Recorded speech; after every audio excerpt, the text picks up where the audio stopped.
All right. I think we are up and running. So what I'm going to do is make sure my mic is in the right spot. Got the announcement posted on Twitter. We'll go ahead and jump over to the Jam stream layout and get started.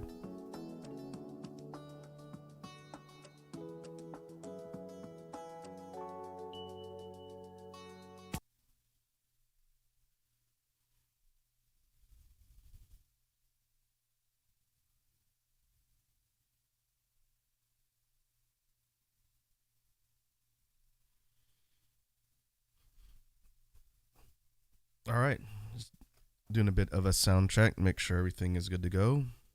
Bruh. Bruh. Bruh. Bruh button looks in order.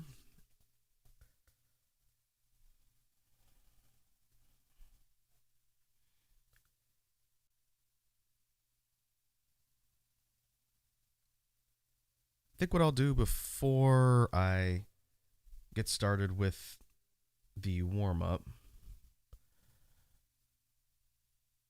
let me update my status here. I'm just going to put intro.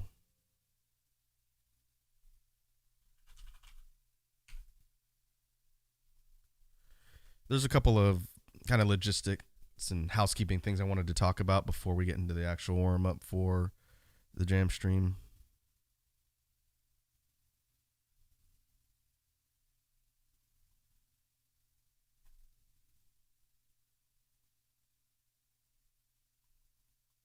I'm gonna figure out why my camera's jumping all over the place.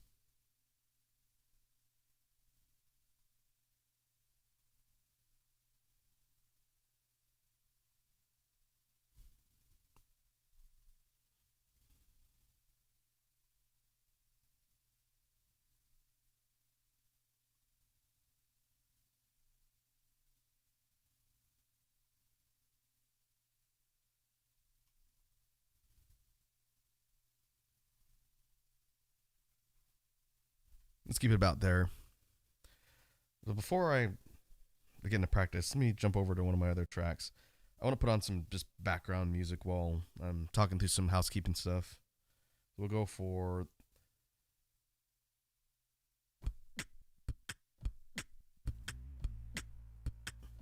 this was from one of our recent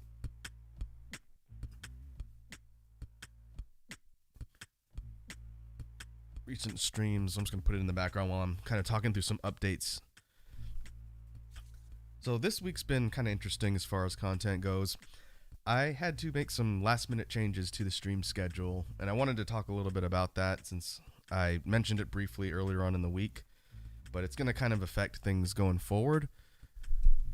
So I figured I would just talk about it here. That way there's no question about what I'm going to be covering as far as content goes. And it primarily has to do with the Beatbox Media Share stuff that I was going to be doing. When I talked about it before, I just mentioned that the Swiss Beatbox channel, which is a big beatbox community channel that anyone interested in the scene should definitely check out, they run the Grand Beatbox event, which is a big competitive international event they hold usually every year. And 2021 was the first year they've done that since COVID happened. And I haven't had a chance to watch the Grand Beatbox event because I was busy the weekend it was airing. And I'd planned to do sort of a media share / reaction stream to the Grand Beatbox stuff because I wanted to watch the battles for regular beatboxing and loop station and get kind of a live reaction and show you guys what the competitive scene looks like. But earlier in the week, they made an announcement just saying that they're not going to be allowing people to use their content, which is not too surprising. I think this is the first time they've done that, but it is most likely to cut down on people either re-uploading the event or just straight up ripping the content. You can ask for permission to do reaction videos, but I get the feeling they're not going to just allow that for anyone who asks.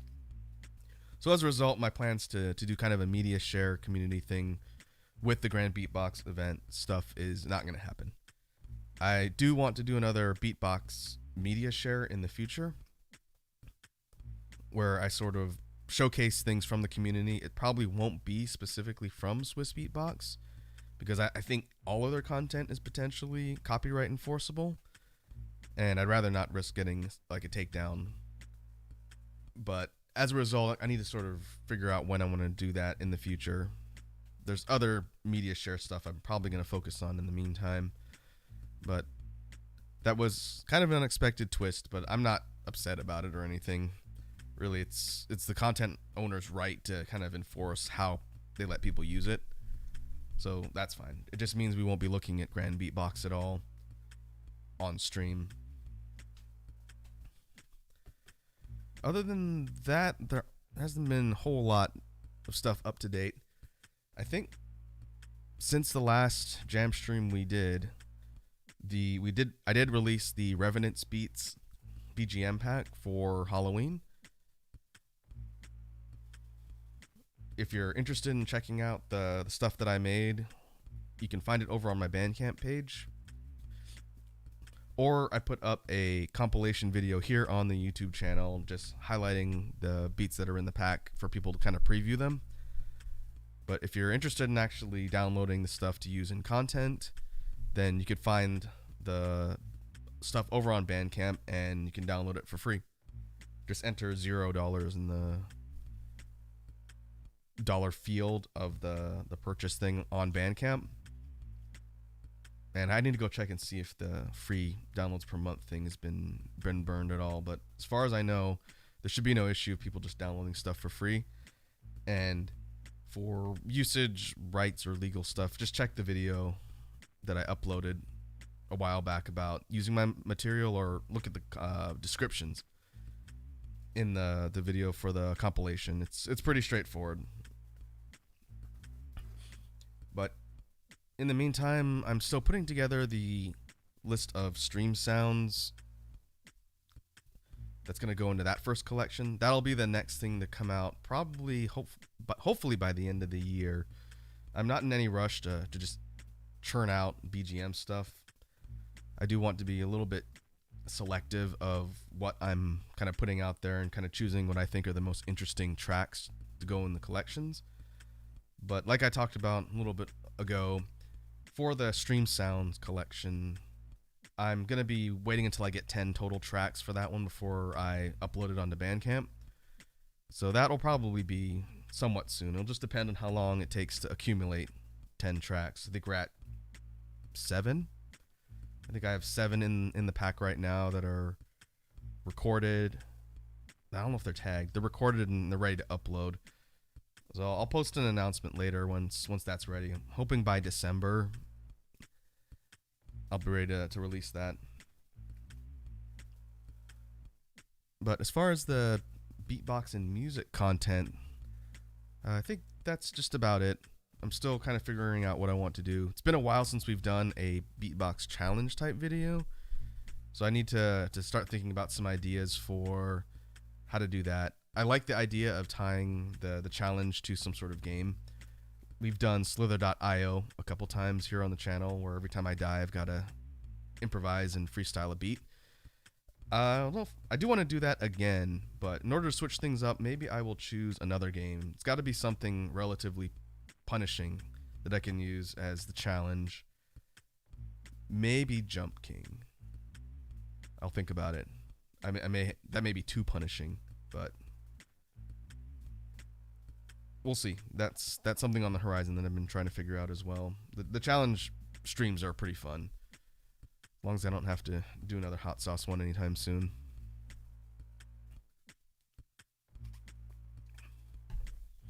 All right. I think that's it for the intro and update stuff for upcoming content.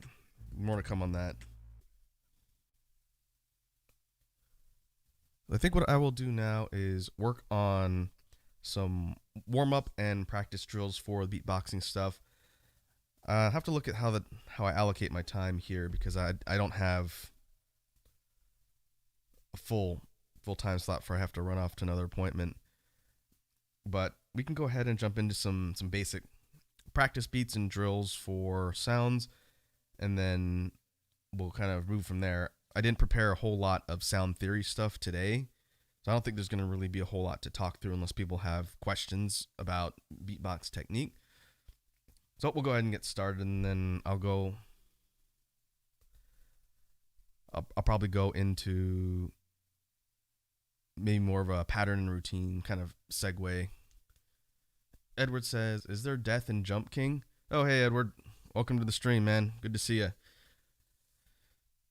As far as death in Jump King, no, you technically you don't die in that game. But if I was gonna use that for a beatbox challenge, it'd be something like every time I fall more than one or two screens or something. Because it couldn't necessarily be like every time I fall off something, because you do that constantly in that game. But we could put a rule like every time I lose 2 screens worth of progress and fall down, then I have to stop and improvise a beat.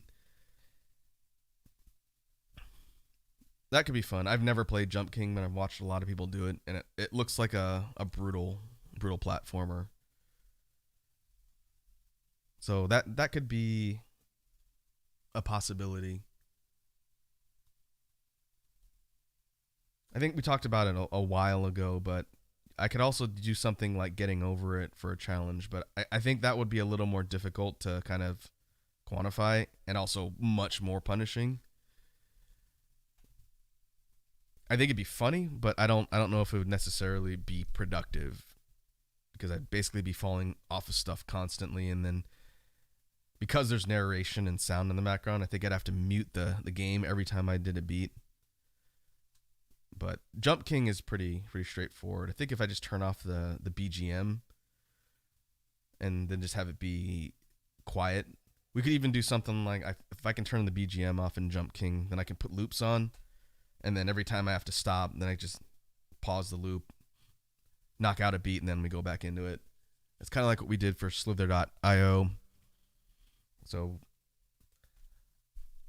we'll see. Maybe I'll put a poll up on Twitter of how people want me to suffer when I get a chance to do another challenge stream.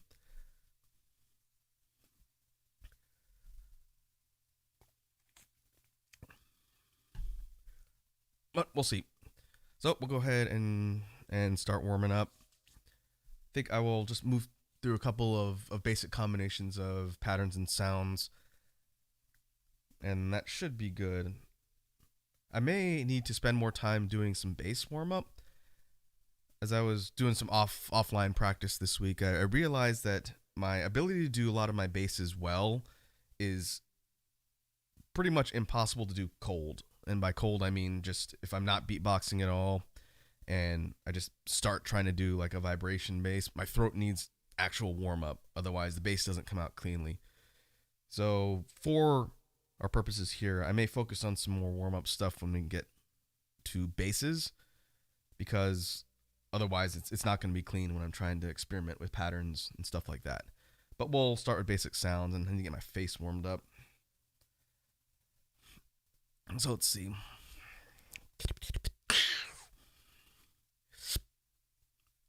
And this will be a good sound check too. I'm keeping an eye on the readouts here in OBS to make sure nothing's peaking.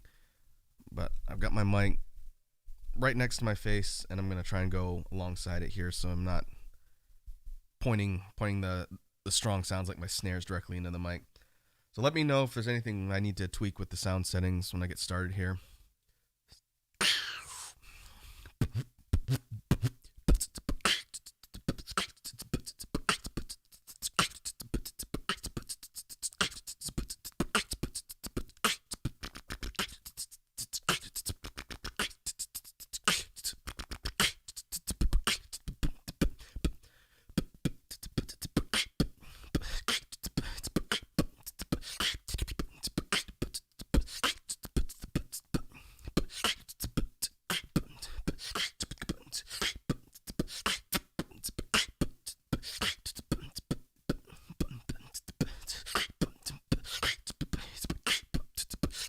Bruh.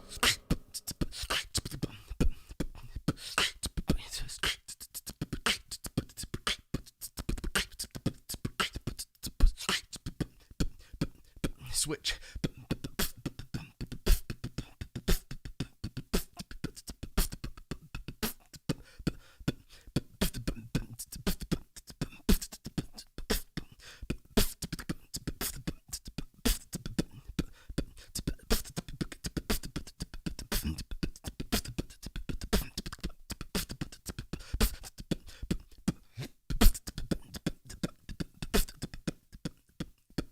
Bruh.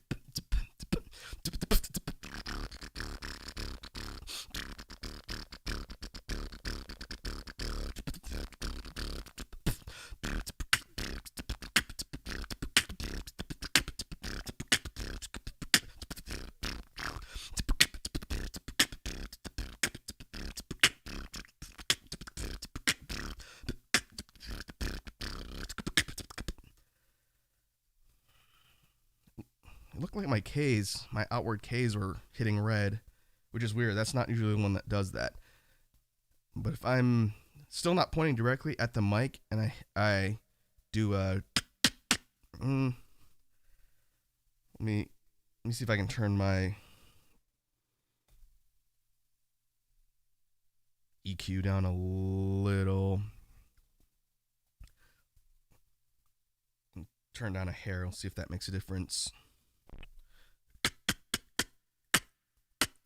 Okay, I think that did it. This is my PFs, my as long as I'm not pointing at the mic, the PFs look okay. Inwards Ks, that's fine. Outwards Ks, yeah, that one seems to be hitting the highest for some reason. That doesn't normally happen. And I haven't even done BMGs yet. Where's that hit? Yeah, as long as I don't point that one directly at the mic, we should be fine.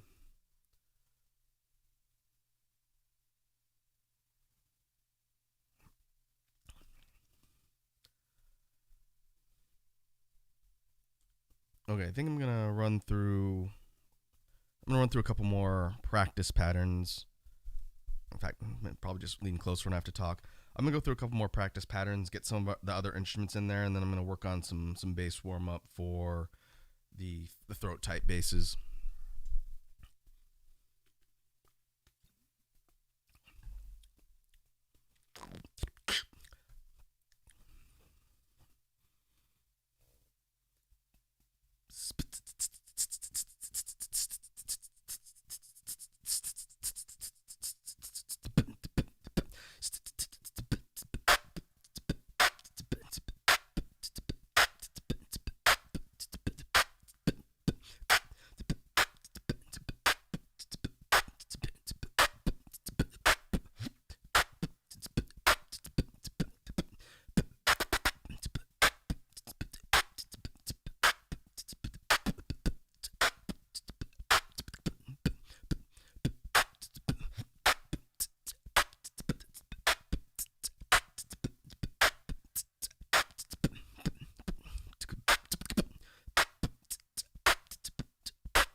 Bruh.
All right, I think sound settings are still holding up fine. Another thing I wanted to mention in the kind of intro section that I haven't really talked about recently but it relates to that daily beats project that I've been doing for the month of October. Overall, the reception in that's been pretty good. It's I know it's kind of a lot to see me uploading at least one thing every single day for a month, but the idea of doing a daily challenge was a lot of work, but it was fun, and people seem to enjoy doing that or enjoy watching those. So I'll probably look at doing something like that again in the future. Probably not for a little bit. Oh, why is my chat reset? All right, actually remember to set live chat beginning of the stream this time. But yep, there'll be daily beats, two more, one today, one tomorrow. I'll probably post today's a little bit later tonight because I'm gonna have to run out later. But yeah, it's been a fun experiment.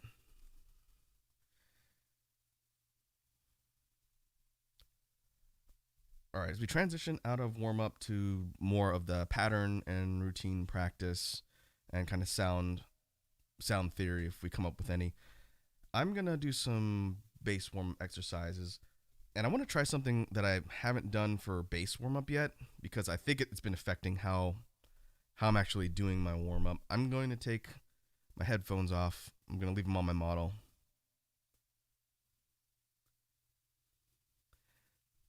Edward says, F top chat, bruh. Yeah, I don't know why, like we talked about in one of the previous streams, I don't know why it defaults to top every time. It defaulted to live, and then I actually went live with the stream, then it switched back to top. So I just need to be in the habit of also always checking to make sure, especially if we have a lot of people on and a lot of people are talking. Because I don't want to filter out any messages. You guys say lots of funny stuff, and until it becomes a problem where I can't read chat quick enough, then I want the whole live chat in there so I don't miss anything.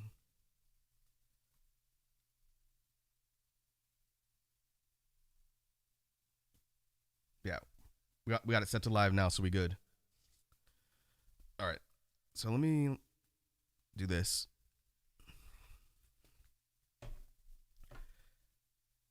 I'm gonna run through some warm up, basically throat warm up for my basses, and then we'll work that into some of the practice and routine or pattern stuff for basses. So let's see if we start with throat.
Let's see if we go from throat to vibration. Yeah, my vibration bass is the one that requires the most warm up. I cannot drop that low in the register just completely cold. It breaks up super fast. For vocalized chest, the whoa, whoa, whoa, whoa, whoa, that one's a little bit easier because it doesn't put much stress on the throat, if any. It's just the that really low, heavy sigh that you combine with a vocalization. That doesn't really stress the throat too much, but vibration bass is vocal cords, and they have to be kind of loose. And I think the best way to do it is just just practice going from high throat bass, just dropping as low as possible, and then opening up to go to the vibration bass, and getting it warmed up enough so that it becomes clean. So free to try and go from and then we just kind of drop lower, as low as possible until the throat's forced to open up. Then it should get better once my throat is completely warmed up. So we go. And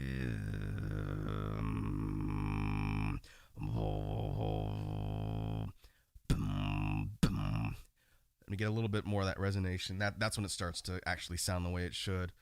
So let's see, we can combine it with the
I should have grabbed some honey.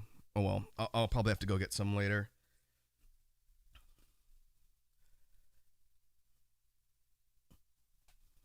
Oh, let's see. For basses, still think I'm kind of in the process of warming up. If I planned my day better, I would wake up earlier than an hour and a half before my stream and get a chance to actually warm my voice up. But that's okay.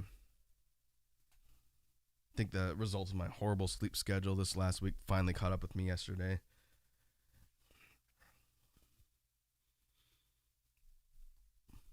But let's see, if we got throat bass. Throat bass doesn't take that much effort to warm up, but for some reason, I think because vibration bass is a little bit different stress on the vocal cords, that's why that one doesn't come out cleanly if you're just completely cold. Like, I feel like I could probably do the higher tones of throat bass relatively easily, just by getting the sound out and then maybe moving it around just to get the kind of vocal cords warmed up. So if we're doing kind of like a high to low, like a or just basically singing with the throat distortion, that's probably the easiest way to warm that up. So let's see if we're gonna go.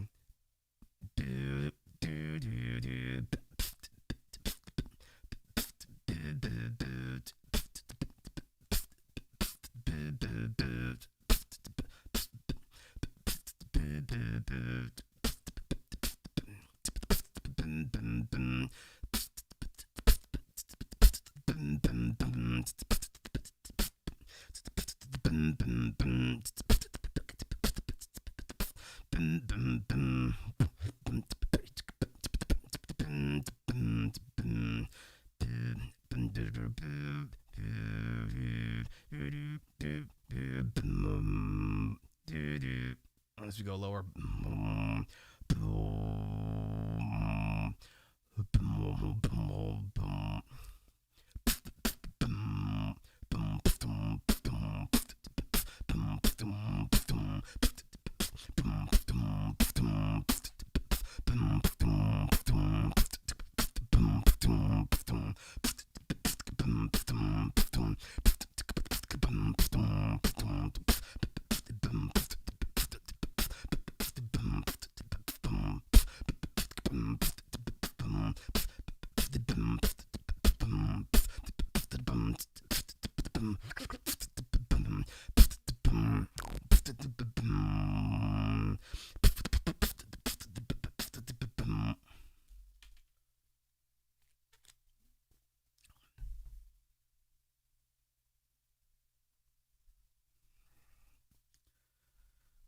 All right, think we're good on warm up. I'm gonna change the status and we'll move on to some kind of pattern and sound practice.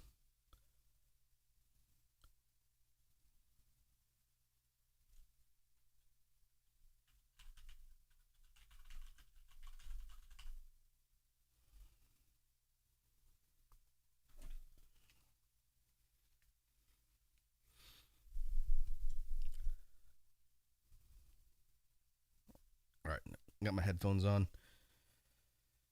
So for the sound, like I mentioned before at the beginning, I didn't prepare anything to really talk through for sound theory.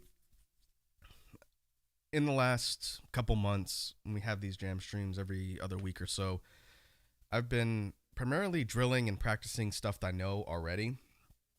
I want to kind of work on refining things in the sound set that I've got now and getting them more consistent before I work on learning anything new. I am still practicing inward bass in the background. It's a work in progress, like I keep mentioning.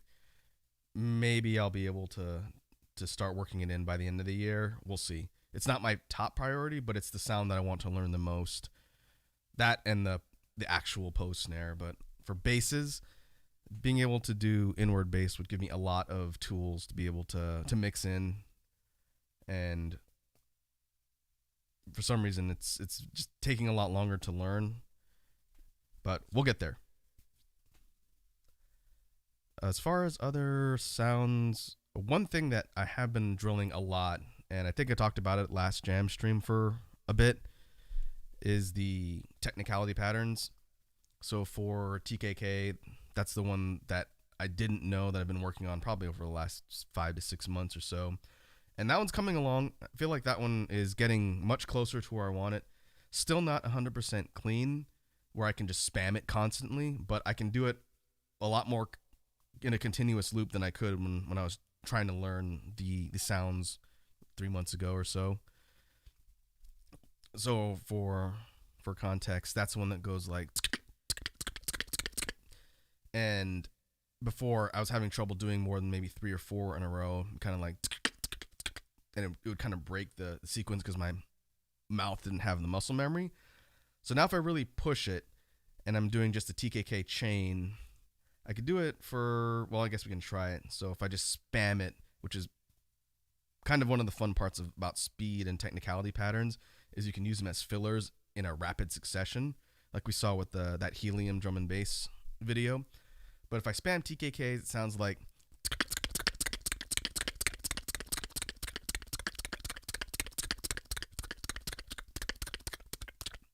and that's what, 15 seconds or so before my tongue gets tired and I have to stop.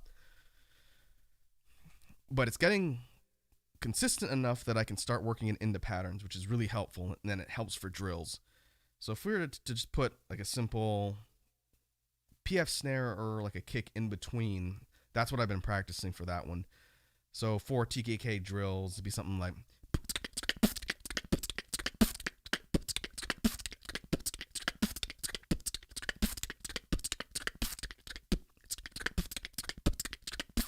and just doing that over and over and over again until my mouth gets tired.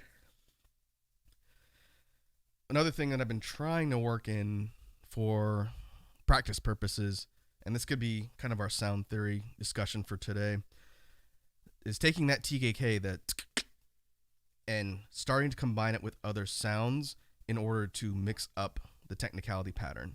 Because you could do the all day long, but it's really not going to be that distinct. A lot of the skilled beatboxers that have a lot of technical skill, they can do that. They can do that in their sleep. It's not really new, and it's not really that creative. So for mixing up the sound chain, the next step, kind of the next level, once I feel like I've kind of mastered just the TKK, would be to start adding other sound chains in and then making that the speed pattern or the technicality pattern. So I've kind of been experimenting with changing out the end of the chain or the start of the chain with like an FT hat, or just a f. And if we put that into the practice pattern in place of the PF snare, let's see, it would probably sound like,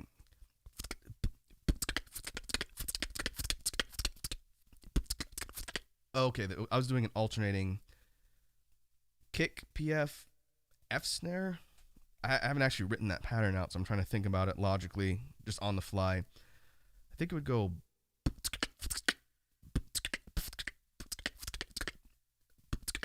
kick.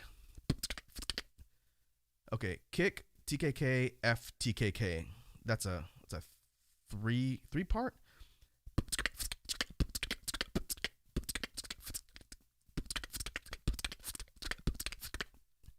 Sorry, it's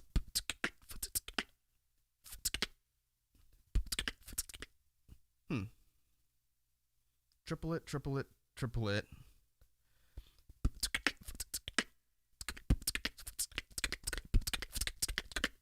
I should actually write that out. I don't know if I'm doing it consistently every time, but it's adding the F sound in between to change up the way the chain repeats. And so that becomes kind of the challenge towards tweaking and customizing technicality patterns. It's taking just a rhythm, a simple rhythm, and then switching the instrument sounds in between so that the whole chain sounds different. And one of my problems is my muscle memory is locked into anything that's TKK'd into doing the triplet sounds, because what I wanted to do is, instead of going change it to FTK.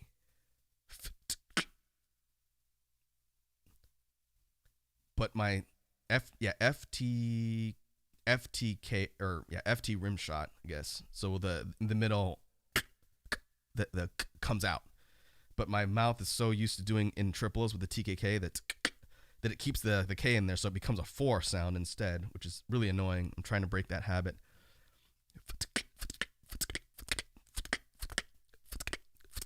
That's what the FT rim shot.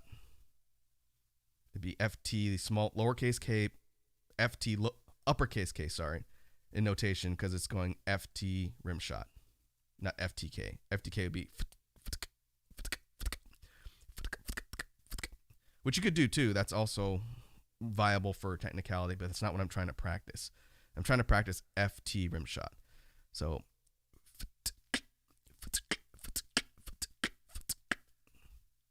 but I keep going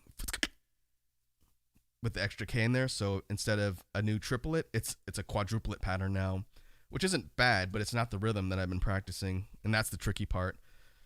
I could probably do an entire discussion on one of these jam streams about technicality theory, because it's a infinitely complex concept in beatboxing. That's why it's so much fun.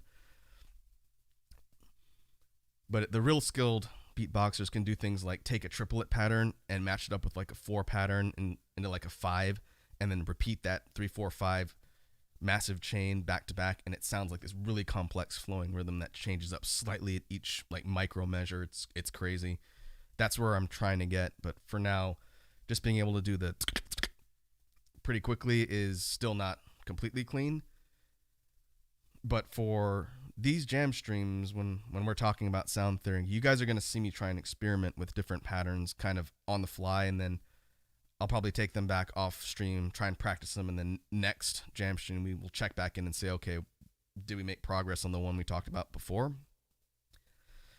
So for the initial triplet, I've also been trying to combine it with other outward sounds, which is a little bit challenging because the mouth position is different. The TKK, mine is outward, outward, inward. The T, just the hat, and the K sound are all outward, and the rim shot's inwards with no breath. Basically, it's a shorter, kind of snappier version of the inward K. The rim shot is that without breathing in, just, which makes it really good for technicality because you're not breathing. It's just mouth position and mouth pressure. So if it's outward, outward, inward, what I've been trying to learn is how to combine that with the only or technicality pattern I knew to start with. The first one I learned, which was the TKP, or the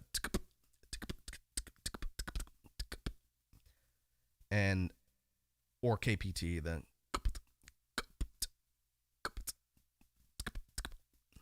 because we talked about it like 4 jam streams ago, but the TKP or the KPT was the only one I could spam, and that's the one that sounds like. I've been working on speeding that one up too, because you can always get faster and cleaner with technicality. There's kind of no real ceiling. But taking those 2 triplet patterns, because they're done different. They're done differently in different mouth positions, so they're kind of hard to connect. But I'd like to be able to figure out a way to go like TKK, and the last K again is a rim shot, and then KPT and then loop that. So that would sound, if you do it really slow component by component, it would sound like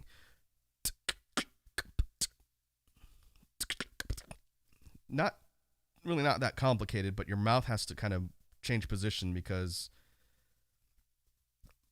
none of the TKK sounds use your lips, but the KPT has the P, and that uses your lips. So if you're going,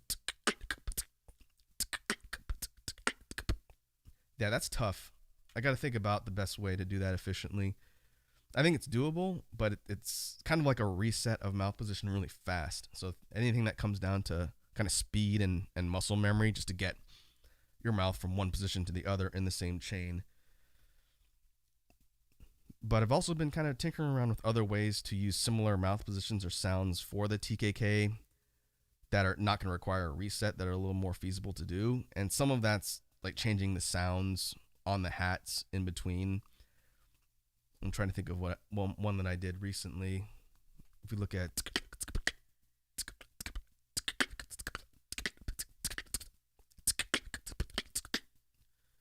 that's TKK-KTS.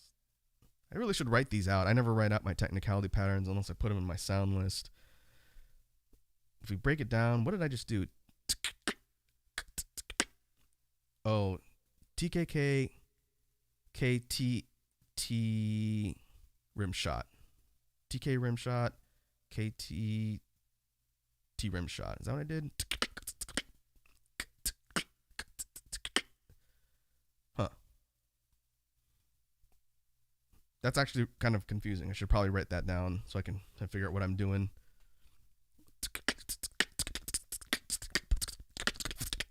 Huh.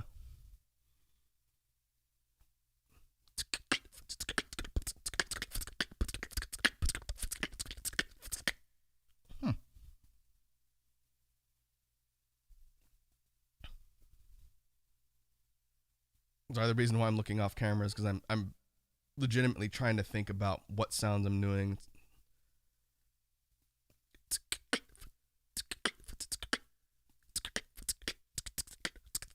Oh, TK. Maybe that's what I was doing. Yeah, you could do it that way too. The TK part of the TKK pattern. I know it's probably confusing if you can't see what I'm actually doing in writing, but that just a hat sound, T sound, K sound, outwards lightly. They actually teach that in elementary beatbox lessons as a way to intro into technicality and something just to learn, because the mouth position and getting really good with just the TK, not adding the rim shot, not adding the is really good practice and muscle memory. But you can use that as just technicality sounds in itself just by doing it really quickly. And my straight TKs are not super fast, but doing that you can get that really, really fast. It sounds almost like a blur if you do it real quickly. So what was I doing? TKK, rim shot. I think that's what that was. Yeah.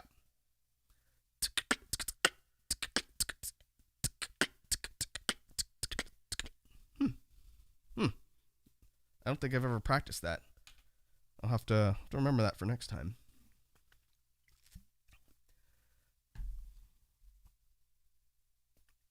But yeah, that's probably the biggest work in progress, is just working on more creative ideas with the TKK sound set. So more to come on that.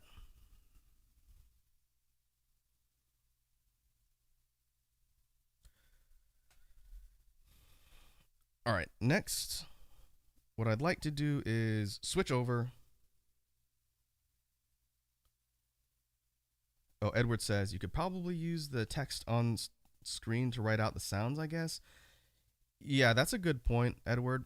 If I was going to be doing kind of like a structured technicality lesson, then, as I know Prince Lemon does that for some of his beatbox tutorials, that might not be a bad idea if we're doing a dedicated focus on TKK or not TKK's technicality in general. And I'd probably do that if people in the chat were interested in doing kind of a more interactive lesson. But if we were to, let me see if I can experiment with that. The problem is my keyboard isn't directly in front of me, so I have to kind of like slide across my desk in order to type something. Let's use our caption at the top.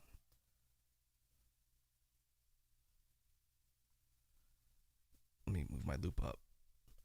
I'll type out what I'm talking about here so you guys can see the notation.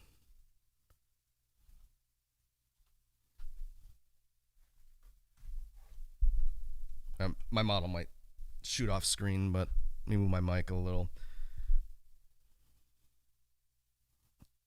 So the pattern that I was practicing, it looks like this. Then you guys should be able to see that on screen. Yeah, okay. So the notation of the TKK looks like that for that triplet pattern, and the T again is the K is just an outward like a K sound without any vocalization, so and the big K is the rim shot.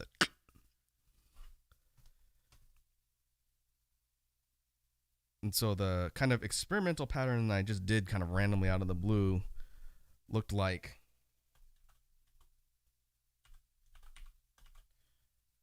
that. It goes TKK, TK, TKK. And it's kind of difficult verbally to distinguish. So if we were to do it phonetically by sound, it'd be TK rim shot, TK, TK rim shot. And that sounds like...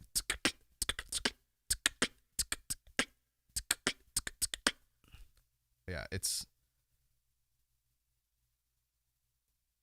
interesting. That becomes a 3 plus 5 total pattern. So an 8 sounds in total. Yeah, if we do it by sound, each letter is its own sound in the sequence. TK, TK, TKK. TKK, TK, TK, big K. Interesting. Yeah, I'm going to think about how to do kind of a written structured thing, Edward. That's a good idea. Maybe next time we do a jam stream, I'll actually prepare a segment in advance and use slideshows to actually walk through the sound breakdown, and that'll give me a way to kind of plan out something more specific, and that'll probably make it easier for people to understand. So instead of me just kind of randomly thinking about ideas on the fly, maybe I'll do like a structured technicality exercise where I say, okay, here's our first pattern of sounds, like a TKK, and here's what we're going to add on to it, and then kind of break down the individual components and work through it. And then anyone who's following along at home that may be trying to learn this stuff can say, okay, here's the one we're going to practice, and do it that way. So I will think about ways to do that effectively. So yeah, thanks for the suggestion on that. Now I know you don't have to answer this if you don't want to, Edward, but I know you're one of the regulars here, so I feel comfortable asking. Since you hang out in a lot of these streams and just sort of chill and vibe with us, have you actually given any thought to learning how to beatbox? If not, that's perfectly fine. I imagine a lot of this stuff is just interesting noise in the background to listen to. But I'd be curious to see if the folks that tune into these, how many are actively interested in getting into beatboxing, or at least learning about it. That'd just be interesting information for me to know. But you don't have to answer that if you don't want to. It's cool.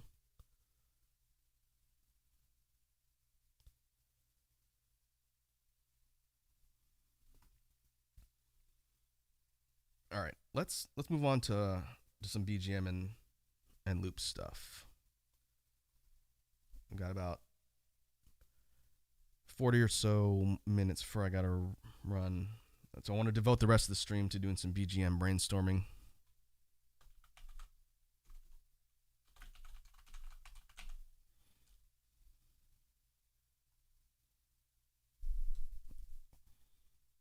All right. Let me sort of reorient my position here. Sound check on levels. Bruh. Bruh. I think sound levels are good. Now let's figure out where we're going to start today on our BGM beats. So one thing I wanted to focus on today that I know we've kind of jumped around a bit, especially with the Halloween kind of spooky-ish sound stuff we were doing in the last stream. I want to focus on some more hip-hop styled beats today. And that'll be an experiment one in just checking out what kind of tools we have, since there's tons of sounds, presets, and settings that I have never touched on the loop. Part of the purpose of these jam streams is to help me learn what else this instrument can do, because I've maybe scratched a millimeter of the surface of what the 505 can do. Edward says, I haven't thought of doing beatbox stuff myself, but I find it interesting. Well, that's cool. Again, I mostly do this stuff because I enjoy it, and I think it's interesting to talk about, and one, it forces me to learn the craft better. But for anybody who's looking to get into beatboxing, just like the Prince has done in his streams, if anyone watching is curious about where to start, or if they have questions on technique because they're actively learning, then I really want to kind of put everything out there just as a resource. I'm not a dedicated beatbox channel, and I don't think the beatbox community will ever really bleed over into my community unless it, for some reason, I just have a lot of exposure. But really, like I said, it's kind of just to provide a resource and a good discussion. Speaking of the Prince, he recently announced that he was leaving YouTube for streaming. He's going on a bit of a break, and then when he comes back, he's going to be on Twitch. So at some point, I'll have to jump over to his Twitch streams and see what kind of content he's doing over there. But okay, let's take a look at where we want to start here. So let's see, hip hop beat. I kind of want to do a mid-tempo beat, and part of the reason why I wanted to focus on hip hop stuff is one, to learn more of the tools, and also to give myself some options on some potential beats to use in upcoming projects. I am expecting another challenge beat from the Prince at some point, and I'm thinking about ways to sort of mix up the style of challenge that I do. I did kind of a interjection of my own beatboxing stuff in the last one he did. The next one he does, depending on what kind of beat he releases, I may just do like a straight set of verses for that one. But I wouldn't mind continuing to try and mix things up. So let's see. I think of a good tempo and a base set of instruments to use.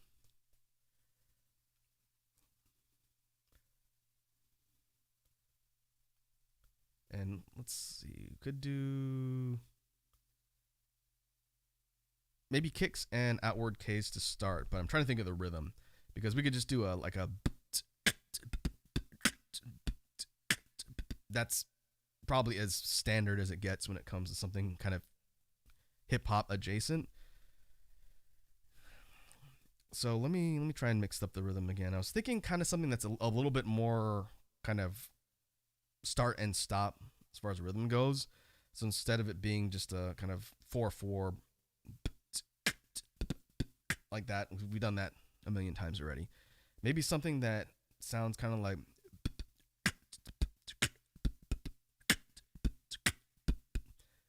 and that'll give us a different tempo to work with, which will drive bass lines and everything else. So let me see if I can get that recorded, and then maybe layer a couple things on top of it.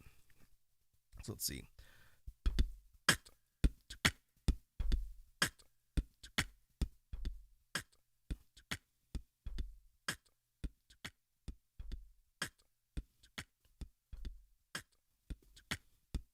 Let me know if you guys are having trouble hearing what I'm working on. I think it's gonna record louder, and then because I have the fader set down a little bit on the tracks, it's gonna drop a little bit into the background when I have it just on repeat.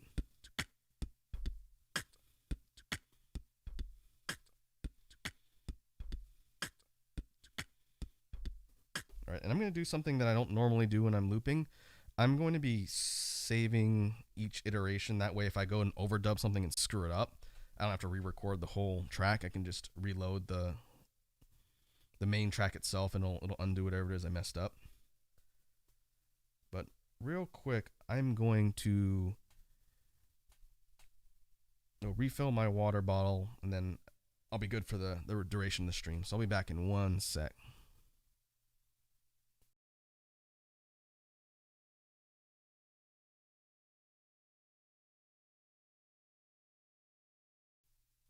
Here, what I'll do is I'll put this this percussion track on loop so it's not dead silence, and then I'll be back in a sec.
All right, I'm back.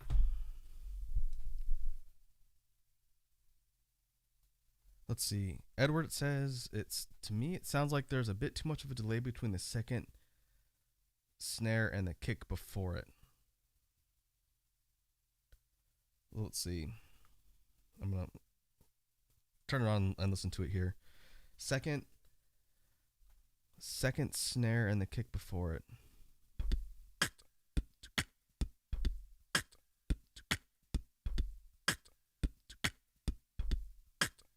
Okay, so there's actually a hat in between the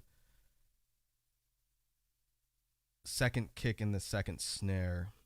Let me see if I can. I wish I could. Well, I could slow down the BPM, but let me break it down here.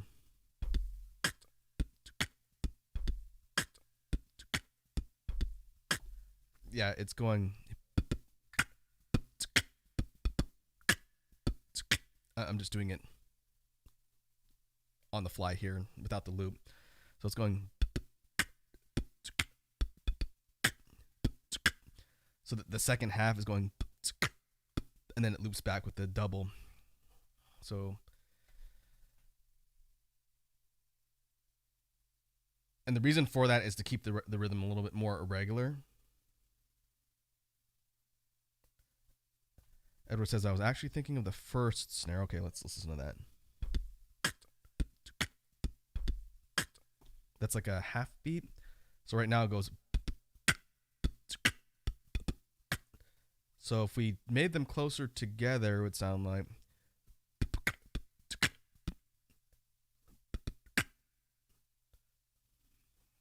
I wonder if you're talking about maybe shortening it by like a 16th. It'd be really subtle, but I do want there to be a break between the first two kicks, the and then the first snare, the so that's how we got the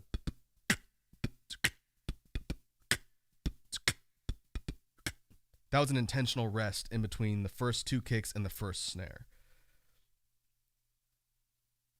Because if we put them together, then it changes the way the whole beat sounds. So like if we didn't do a pause, it would be, and the second half still has the same kind of stutter. Let's see. Edward says, I mean the way the whole beat loops. Let's listen to it again.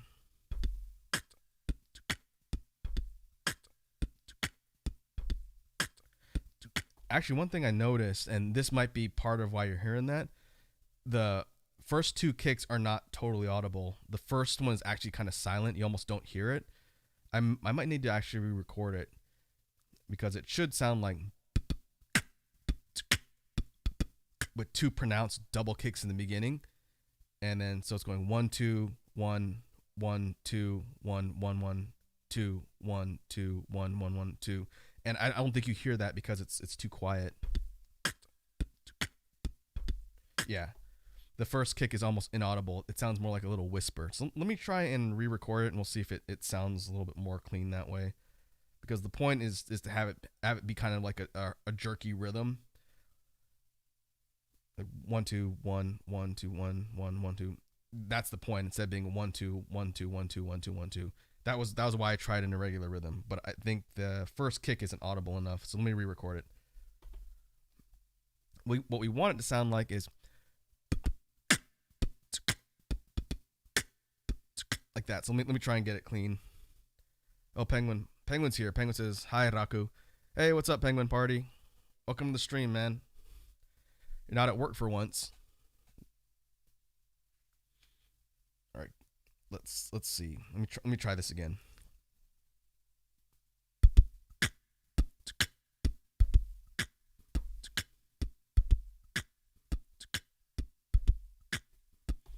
And it's off by like a fraction of a beat again.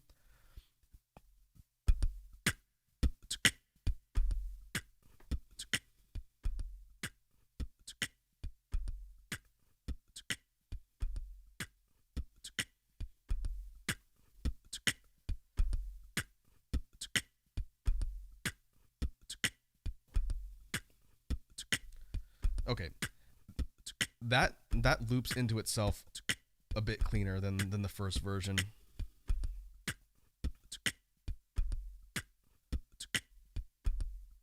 Penguin says, "Yep, not at work. Just came home from the local arcade and bought a gag gift for my friend in Kingdom Hearts 1.5. Nice."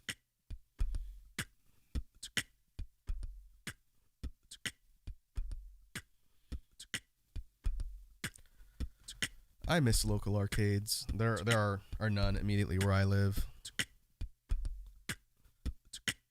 I have to drive, I think, 2 cities over for the nearest one, and it's one of those big round one arcades, which is kind of cool. But I don't know how open it is, given it's still COVID crisis mode.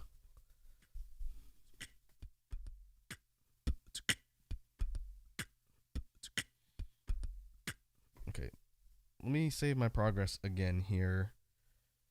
I think this rhythm is gonna work. It's probably gonna come together a little bit more once we start structuring things like a bass line and everything around it. Again, the focus, the point is for it to be kind of an irregular and jerky rhythm instead of it being kind of a straight time. I have no idea what the time signature is for this, but it's definitely not like a straight 4/4. I don't think.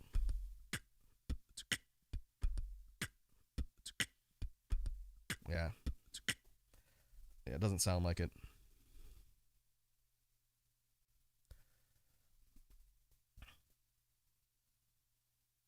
But I kind of want to pair it with a more synthy kind of sharp bass instead of a kind of like a electric string bass, which we normally do with guitar to bass. So the real question is, we think about our presets. how can we combine the sounds we either have learned or haven't learned into something that's going to be a bit more kind of synthy? Edward says Kingdom Hearts doesn't sound like much of a gag gift. I don't know if Penguin meant the gag gift was Kingdom Hearts, but if the person that he's buying this for is not into Kingdom Hearts and that's the gateway drug, then good luck to that friend. All right, let's see. That's lo-fi. I definitely don't want that one on. Phaser. I've never combined the phaser effect with like a guitar to bass. Let me see, maybe ring modulator. I'm gonna tinker around with some of the presets on the input effects and see if I can get something that's gonna get me kind of a more synth bass. Because I kind of want something that's like an ear, and I can make the sound, but I kind of want to generate it using the presets on the loop because it'll be cleaner.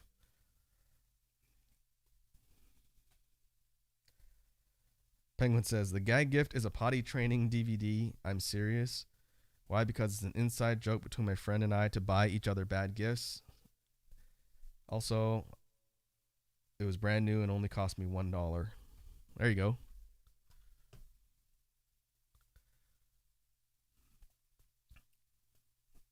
All right, let's see what else we got. All right, let's try and mess around with the settings on ring modulator. If we turn it on with basic settings, I'll make sure my mic settings don't get changed here. This is what it sounds like without tweaking anything. And you guys might have trouble hearing me, but I'm gonna try and experiment with just some synth lines, just humming sounds, and I'm gonna change the actual settings of the ring modulator and see if I can get something close to what I'm looking for. So you guys are gonna hear a bunch of weird background noises, so bear with that for a sec.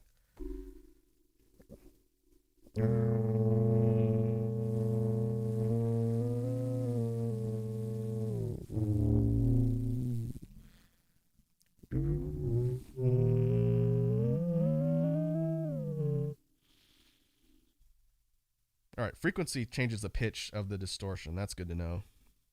Let's see what the next one does.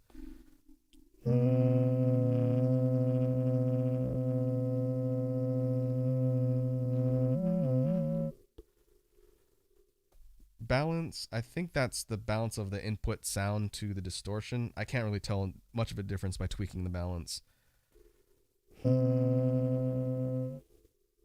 Oh, and that's it. It's frequency and balance. So let me see if I can change the level of intensity of the input effect on the knob and see if that changes. Because I don't want it to have quite that resonating echo on it. So this might not be the one to use.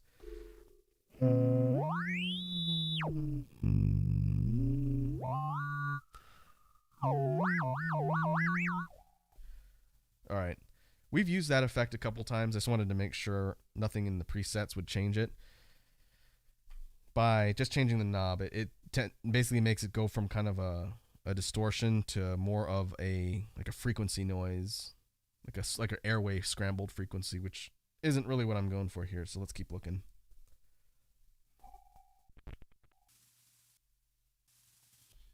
And vocal distortion. Haven't really used vocal distortion at all. What does that do? If we turn that on, all right.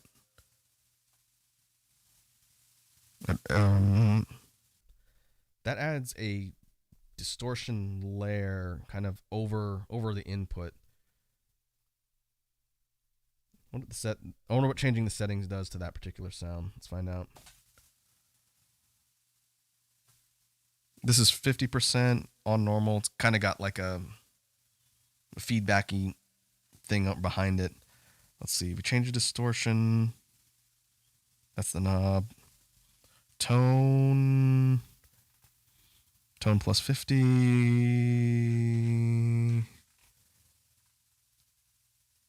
It's kind of a subtle change to the distortion behind it, not dramatic. Level goes, let's see. We go down. Yeah, that upping the level gets more of a kind of reflecting distortion in the back.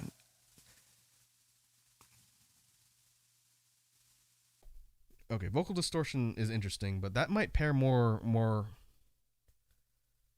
easily with like a change in specific sounds. Penguin says, "Be right back." All right, man, we'll be here.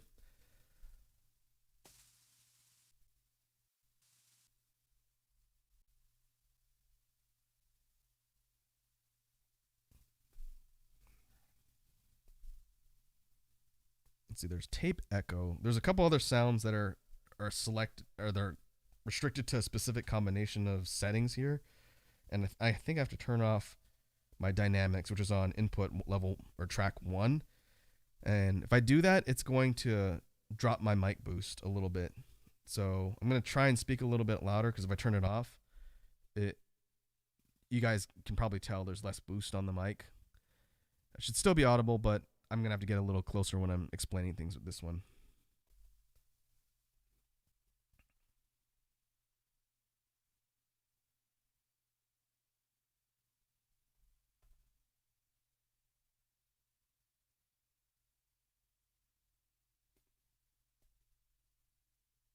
All right, Edward says, I tried to count the beat on my fingers, and I think it's still a 4/4, just with an irregular kick and snare timing. Okay. That's possible. Again, I'm really bad at time signatures.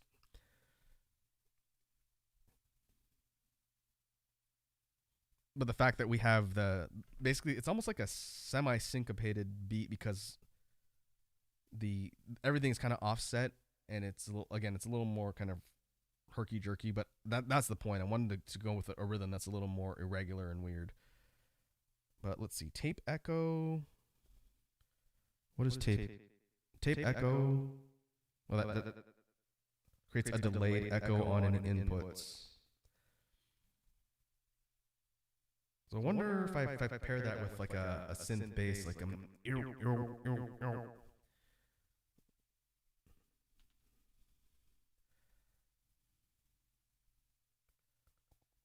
that could be functional. Sorry, let me turn that off. That could be a functional way to do something by adding that effect to an actual input. Let me see.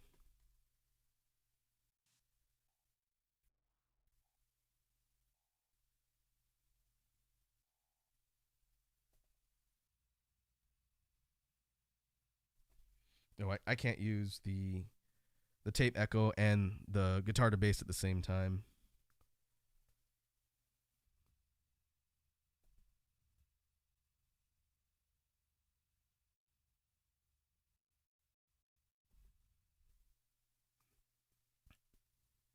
But I'm kind of curious as to what we can do with the guitar to bass, since that's our go-to, and I kind of want to do something different for the bass line.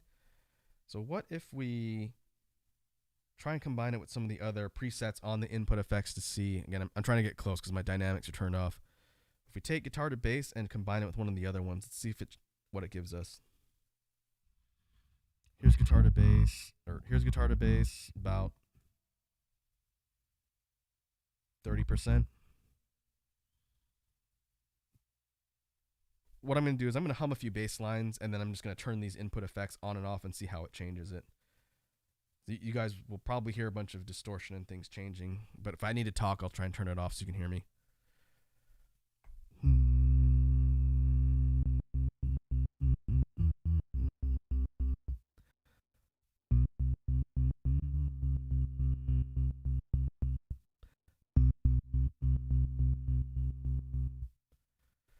That's interesting. So what that is me just doing a hummed bass line, my guitar to bass, but I have slicer on the third input setting. So it's functioning just like the track level slicer does, where it breaks up the sound, but it's applying it to the actual input. So if I wanted to record a bass line that was broken up like that, then I could. So I'm going to tinker around with that for a little bit. Maybe I'll turn our regular beat on just to kind of get an idea of what my bass line rhythm has to work with.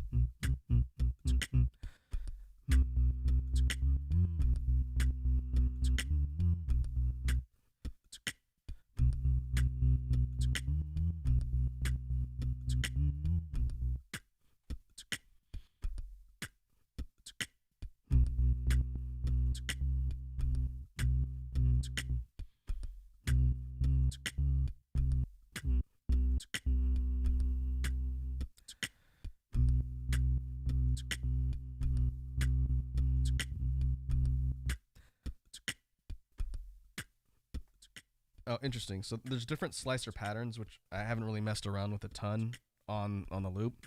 The one that I normally use is the pattern one, which is the constant, just like the doot doot doot doot doot. The other ones are kind of more weird and not random, but they're more sporadic. So I don't know if they're going to necessarily work for a bass line. But I'm kind of curious to see if I can get something functional using that combination of effects that matches up with our rhythm. So I'm going to keep experimenting around here, maybe try and record something.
All right, I got my dynamics back on, so now I can talk normally.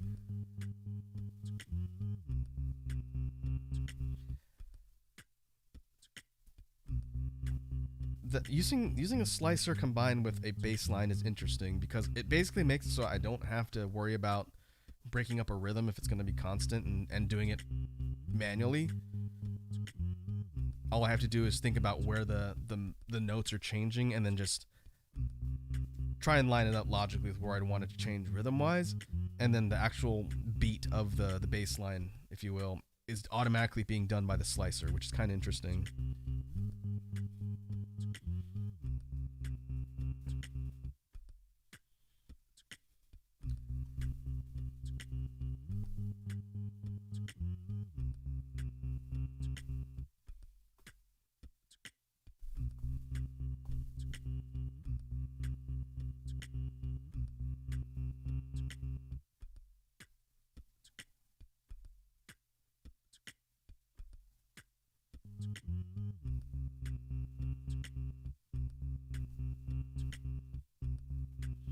What I'm messing around with there is if I apply the beat repeat to just the bass line, then I can actually kind of switch up the way the bass line sounds just by turning that on and off.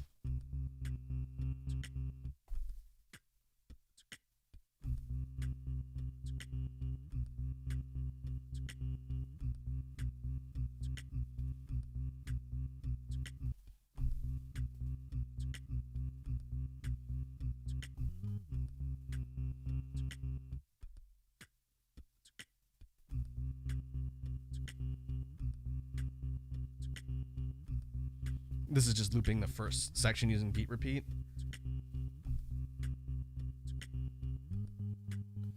And I bet if I turn the knob in the right direction, I can get to capture more.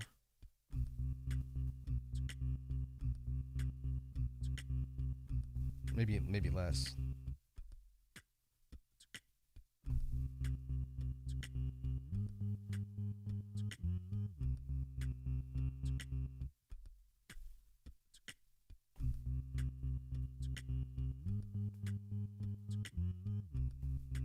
I figured it would have been more than 25%.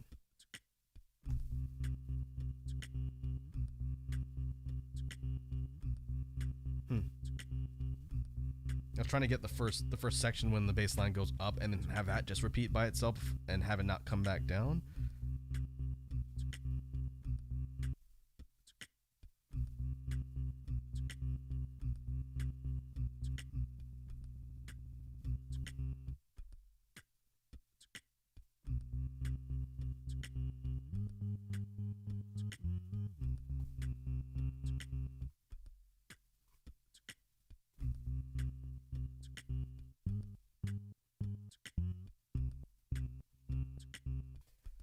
And that right there is if I take the same slicer effect and apply it to the recorded bass line, kind of like reslicing the sliced beat.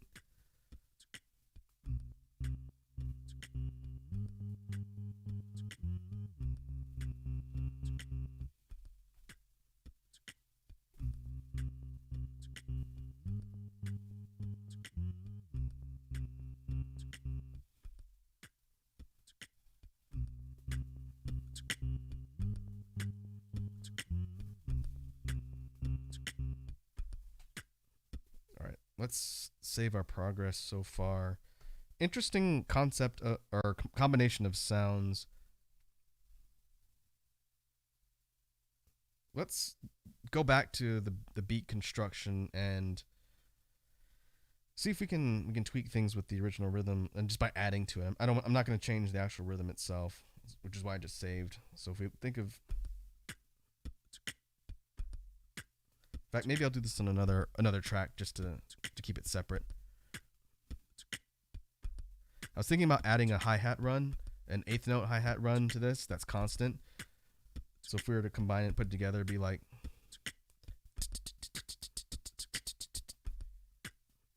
and I think that might give us some interesting options for playing around with the track effects. So let me record it and then combine it, and we'll see what it sounds like. Oh, without a break though.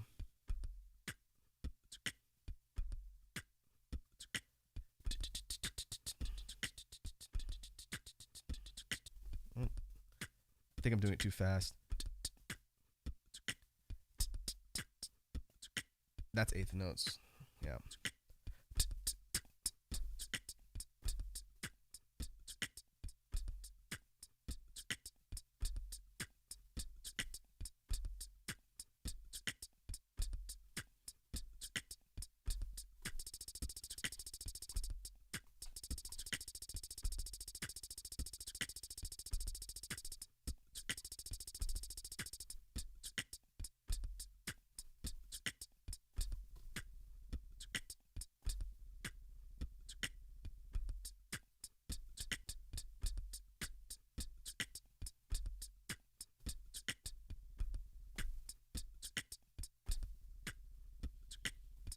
Trying to figure out why it's no longer doing the high speed one if I turn beat repeat on.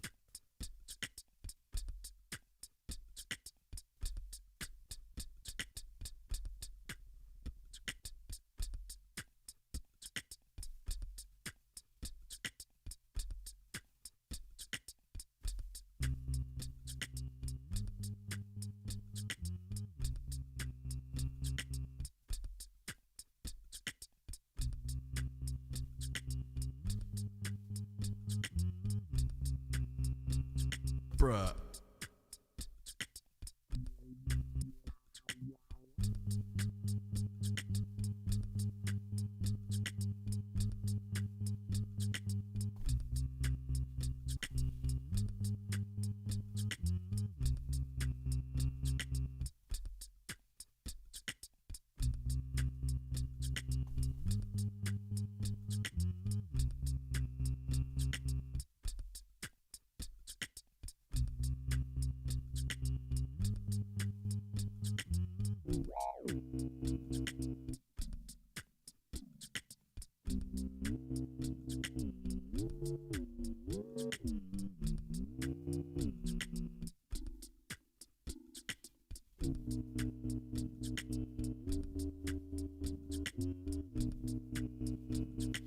And that's with ring modulator turned on for the entire series of loops, series of tracks.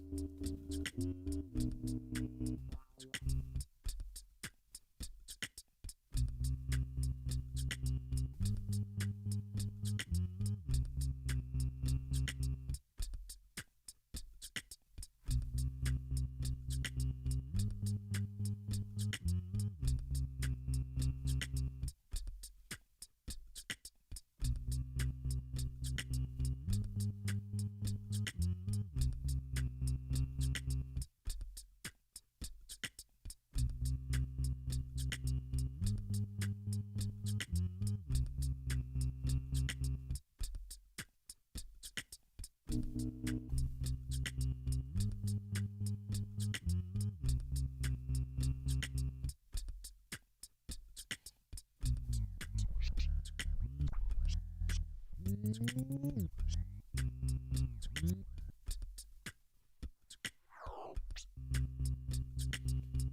just messing around with the vinyl flick input here. In fact, I've never actually tried recording the vinyl flick on the inputs and making that a loop track. As I kind of would want to figure out a way to have like a cool record scratching distortion on loop. Actually, I never tried that. Let me see if I can figure out how to do that.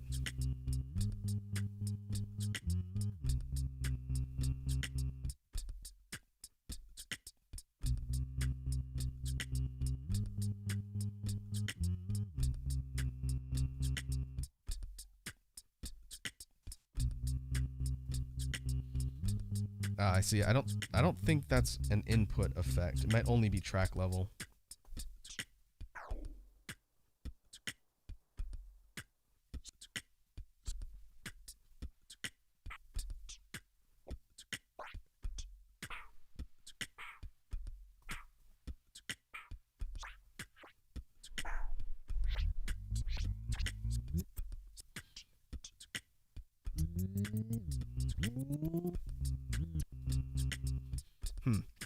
It's kind of a difficult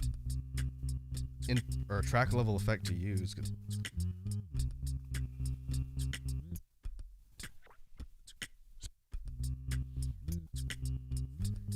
It's only used with the knob for the vinyl flick, but you can't just kind of flip it back and forth like you're scratching a record. That's kind of how I thought it worked, but maybe not.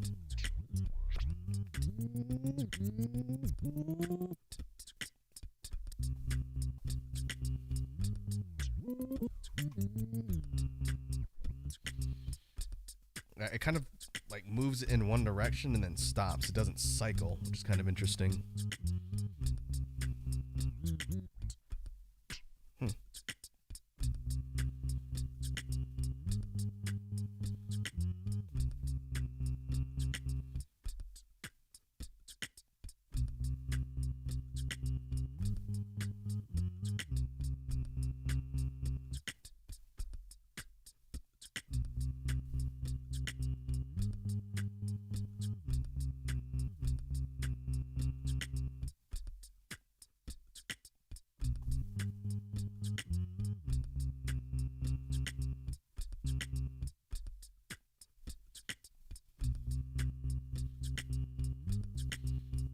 Beat shift kind of moves everything around, but it doesn't really give it a cohesive rhythm that it can loop. Let's try scatter.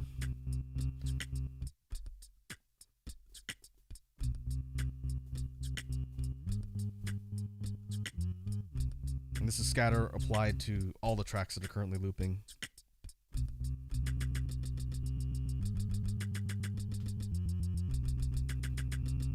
Okay, that actually has potential.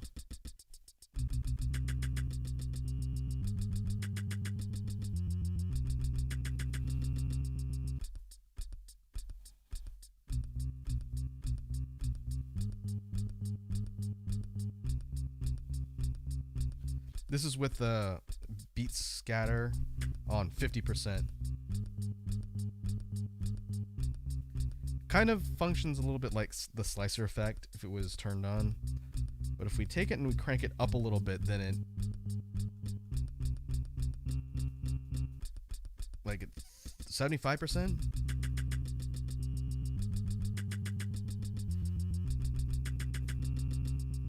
That's interesting for like a rhythm switch or like a breakdown. I think we might be able to use that as far as slotting that into the actual beat progression.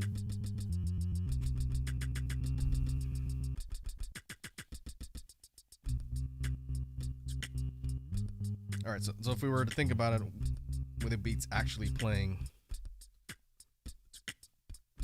we would have maybe a couple repeats of the standard rhythm, bass line, and everything else, and then after like 4 bars or something, then we switch it up.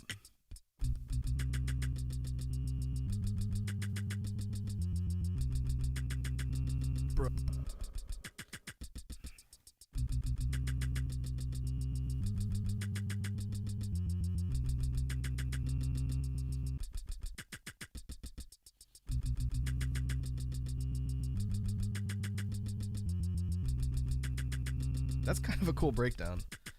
I don't know how, if you were using this in like a rap song, what you would do with this, but from just like a general BGM standpoint, it kind of creates an interesting counter rhythm.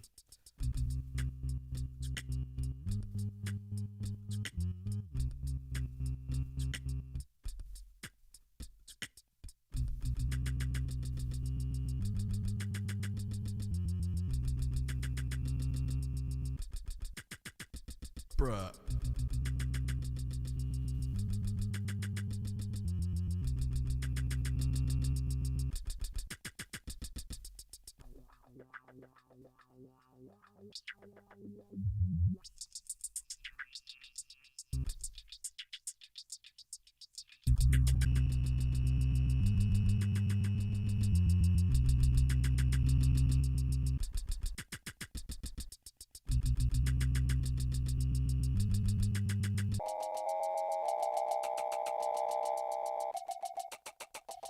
Oh. Penguin says I'm back. Hey, welcome back.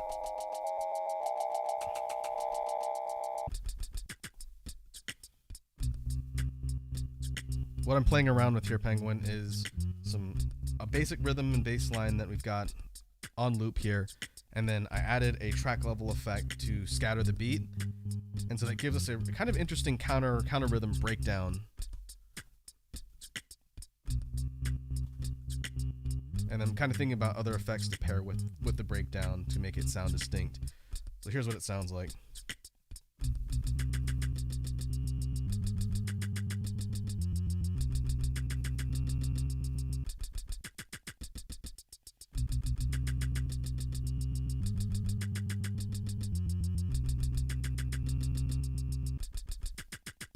Turn it off.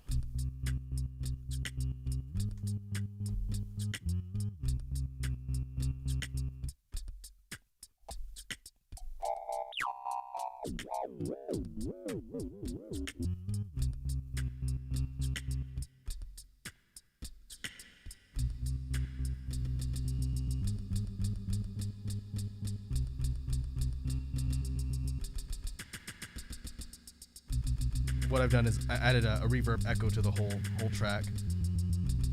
I don't think that'd really be that functional if I was to make an actual recording out of this, but it would be kind of interesting to be an additional effect.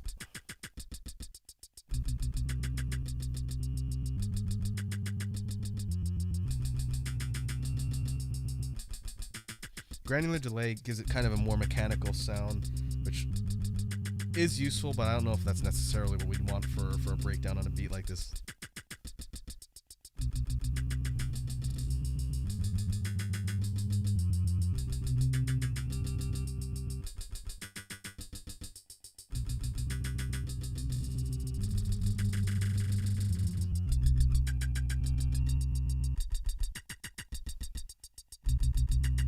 This is what granular delay turned down to about 20%.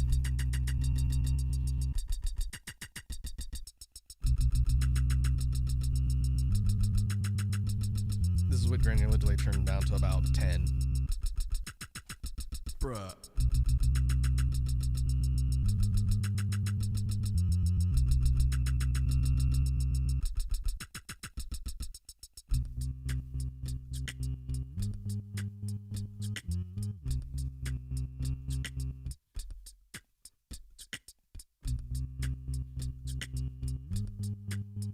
Okay, let's save what we've done so far. I'm going to have to wrap up in a little bit here. But what we've got here is a kind of interesting hip-hop-ish beat with a breakdown that switches up the rhythm and kind of flips everything around and remixes it. And I think it pairs kind of interestingly. I like the way it sounds. So let's do kind of a practice run. And Penguin, this might be the first time you've seen me do this, but what I'm going to do is run through a rough draft of how I'd structure the beat whenever I sit down to record this. So I'm thinking, and this could be subject to change too, maybe we start with just the percussion and rhythm layer, and then bring in the hats and then the bass line, run it for a few bars, and then turn it into the breakdown. So let's see. We start off, we go something like.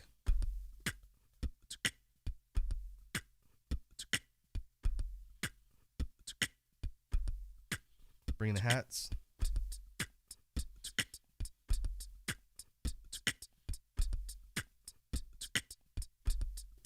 Bring the bass.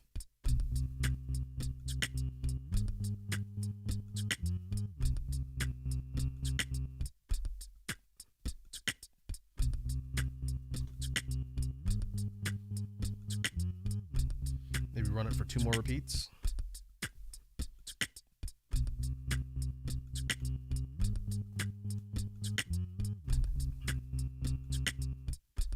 One more.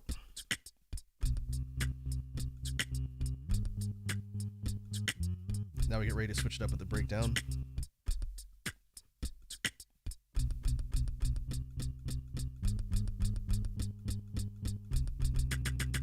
I head off by just a hair.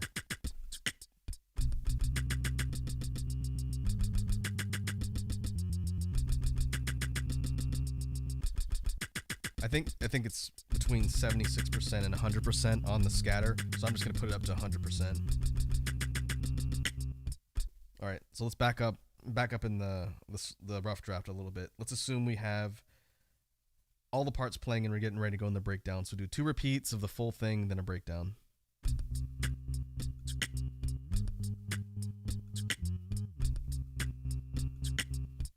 One more repeat.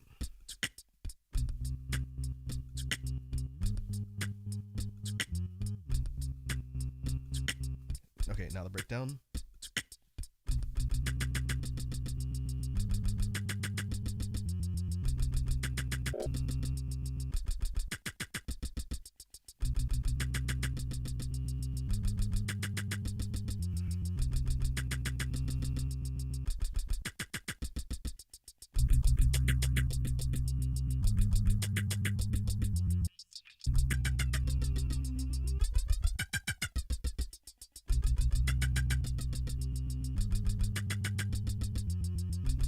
What I'm doing here is I'm adding the flanger effect, which we don't use terribly often. But I'm adding it as kind of a background distortion effect on the breakdown here. It gives it kind of like a tinny echo in the back you can barely hear.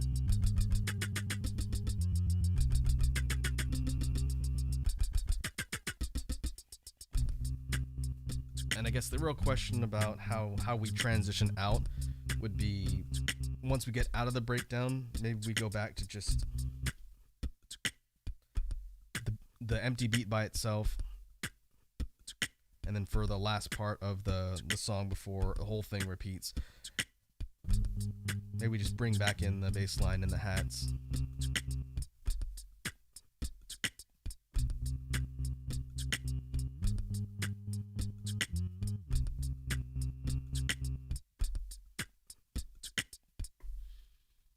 And then the whole thing would end, and then we would basically loop the whole track. I usually do 2 full loops of the whole thing, just so the BGM's not really short.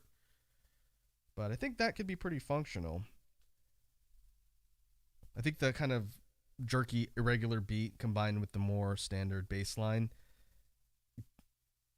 remixes pretty well when we turn the breakdown on with the scatter.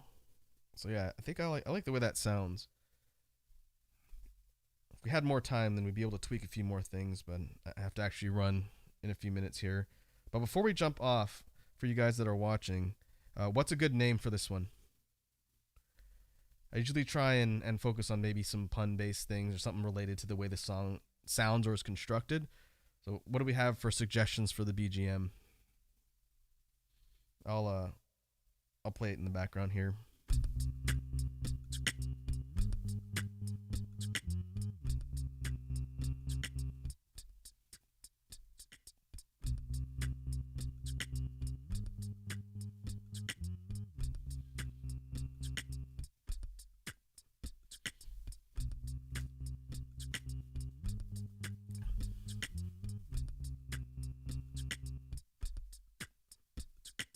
I think this is BGM.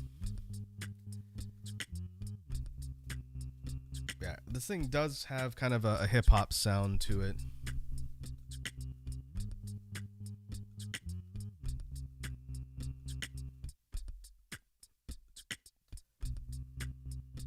And I think one of the noteworthy parts of the way the BGM kind of progresses is the fact that it's got that noticeable breakdown in the middle where everything kind of switches around. I'm thinking some sort of name kind of focusing on the gimmick to the song itself.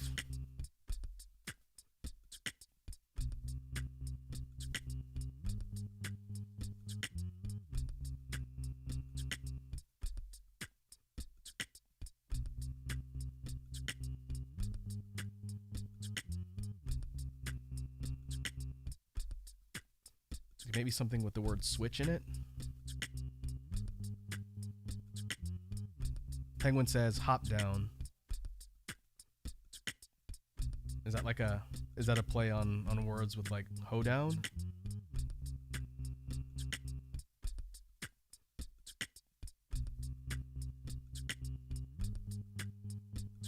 What if we called, hey, here's a suggestion that's taking Penguin's idea into account.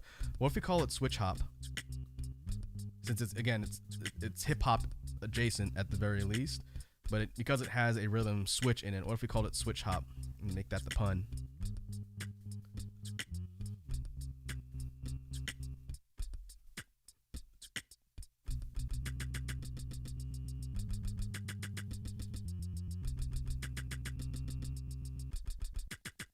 Yeah, Penguin says switch hop. I like that. It just came to me when you said hop down, and we're talking about beat switches. All right, let's go with that as the title for this one. We've got a good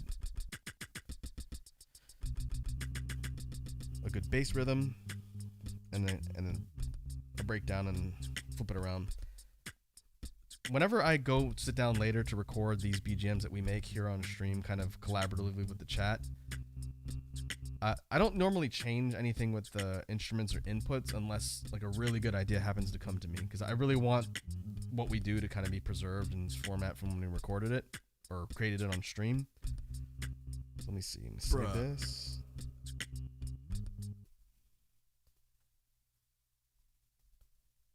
Penguin says, also, I came up with hop down because of the hip hop and then break down in the middle. Yeah, that makes sense. Penguin says, had fun listening.